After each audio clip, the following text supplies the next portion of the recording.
I'm going to go for some Stagg. Oh, I'm going to go for some Stagg. Stagg Jr, my first love. Sorry, Stagg Jr. I know why they took the junior off of Stagg, but Yeah.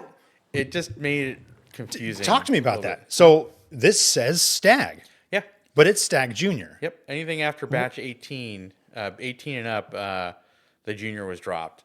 And I think because there was pressure from the community thinking, oh, it's no longer a youngin, it's 18, it's of age, which probably should have been 21, right? If we're really kind of thinking about it because it's an alcohol. But That's a good idea, right? but when they hit 18, they dropped the junior off of it. And so when people say Stagg, without adding the junior, you're thinking the GTS, right? So it just got confusing. I just still call it Stagg Jr. because for most of its life, it's been Stagg Jr. Okay.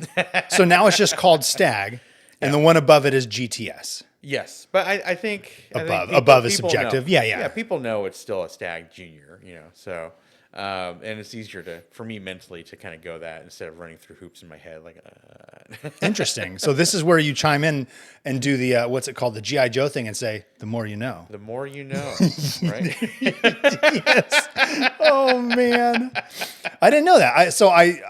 I never knew. Right. This is me becoming more adept at the whiskey industry. I didn't know why they dropped a junior or why it was even called junior in the first place. Well, I think it's actually I don't even know why they call it Stagg. I would assume it's because it's in the same vein as the GTS, but it's not as refined or just didn't meet the strict guidelines or level that they were trying to hit. Because I know one year they didn't even release the GTS because they didn't have anything that was ready for what they felt would be called GTS. Good. Yeah. Good for having pride in your product, right? Yeah. If I'm gonna produce a painting, like, somebody commissions me for a painting and I paint it and it sucks. Sorry, this is not what I want to. This is not what I want to produce for you. GTS, same thing. Oh, we produced it. It's just not ready. No. All right, great. Have pride in your product. Don't just shovel it out and expect top dollar. Well, what's funny is that I've been to a couple of meet and greets with like distillers who've had that same exact comment where they've regretted letting things out too early, but because the market demand was so high, they felt like they had to, but then they regretted it ever since. And I think the hit that a brand takes from releasing something too soon or not ready. That's such a big thing, especially now. So, yeah, I mean, everybody wants it now. But if you release something that sucks right now, you will forever be known as the company that released something that sucks. Yes, yeah, No. It's hard to come back from that. I mean, companies have distilleries have.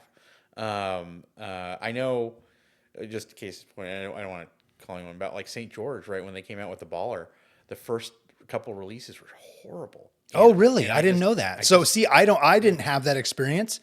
I've tasted Baller and go, man, this is Baller. Yeah, this is good. Now it is. It's sitting right over there. It's really good. It's really, really good. But when it first came out, I was not a fan, and I think they were rushing to get it to market before it was ready. And I think they didn't say, but I have a feeling that they were aware that was a hurdle that they had to overcome. Yeah. So they took their time and they worked it, and now it's really good. Yeah. Good. Yeah.